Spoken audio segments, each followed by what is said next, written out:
the reticular formation. The reticular formation is a network of neurons that are scattered all over the brainstem. You can see all these arrows, they are indicating the reticular formation. The reticular formation relays the information to the thalamus. The thalamus then relays the information to the rest of the brain. It relays information that it receives, for example, from the ears and from the eyes, and also from lower areas of our body, such as our arms, cardiovascular control. Other functions are pain modulation, sleep and consciousness. You can go into coma if you have damage to this area. The cerebellum.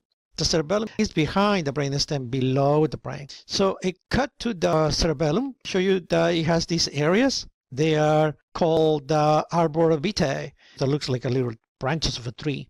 Okay, that's what you have inside. The outside of the cerebellum, it shows you that it has lobes.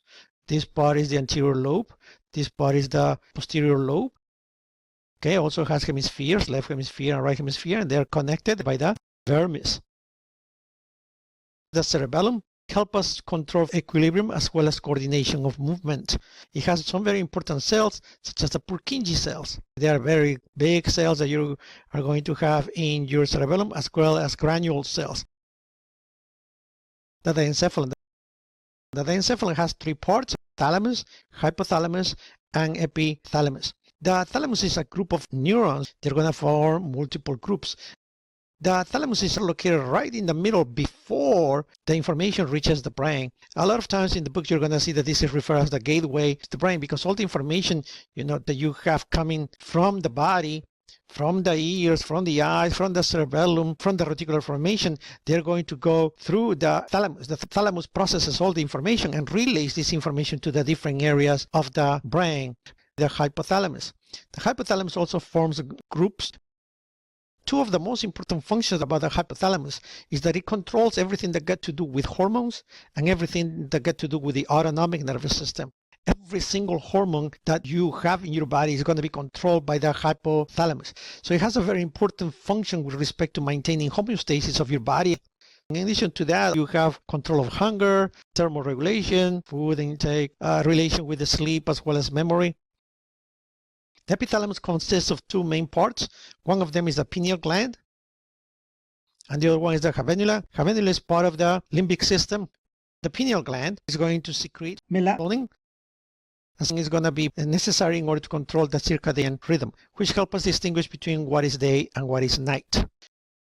Cerebral white matter. The white matter represents the axons of the neurons, and they go down and they go up, and this is the ones that we already covered in the spinal cord. We said these ones that go up are ascending tracks, the ones that go down are descending tracks. These tracks, regardless of this being ascending or descending, they're going to be projection tracks. But projection tracks are not the only tracks that you have. You also have other tracks, which are the axons that communicate one hemisphere to the other hemisphere. Those are going to be called commissural tracks, and that's what you see right here. You also have other tracks that are going to communicate different areas within the same hemisphere. So for example, this part with this part, and those are going to be called association tracks. Brain, the cerebral cortex is divided into hemispheres. This is one hemisphere, on the other side is going to be the other hemisphere. But it can also be divided in lobes. We said this is frontal lobe, parietal lobe, occipital lobe, temporal lobe. This is another lobe called the insula. You need to separate the temporal lobe and the frontal lobe in order to see the insula inside. We also said that the cerebral cortex is not flat like a table, but it has elevations and grooves. The elevations are going to be called gyra, and the grooves are going to be called sulcus. All the coordination and integration of the different types of stimulus that we receive happens in the cerebrum. The cerebrum is divided into three main areas. Those are going to be the cerebral cortex, the basal nuclei, and the limbic system. If we enlarge the cerebral cortex, we're going to see that there are very important cells. Those cells are going to be pyramidal cells and stellate cells. The disposition that they have is in layers at the level of your cortex, the limbic system. So the limbic system is a very important area for emotion and learning. There are multiple different areas associated with the limbic system, and that's what you see right here. Depending on the book that you're going to read, you're going to see that different areas are going to be part of it.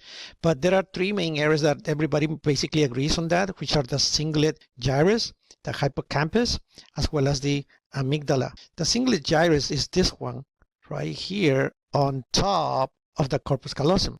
Right here, you're going to have the hippocampus and the amygdala. The amygdala is in charge of or in control of emotion, and hippocampus is very important in memory.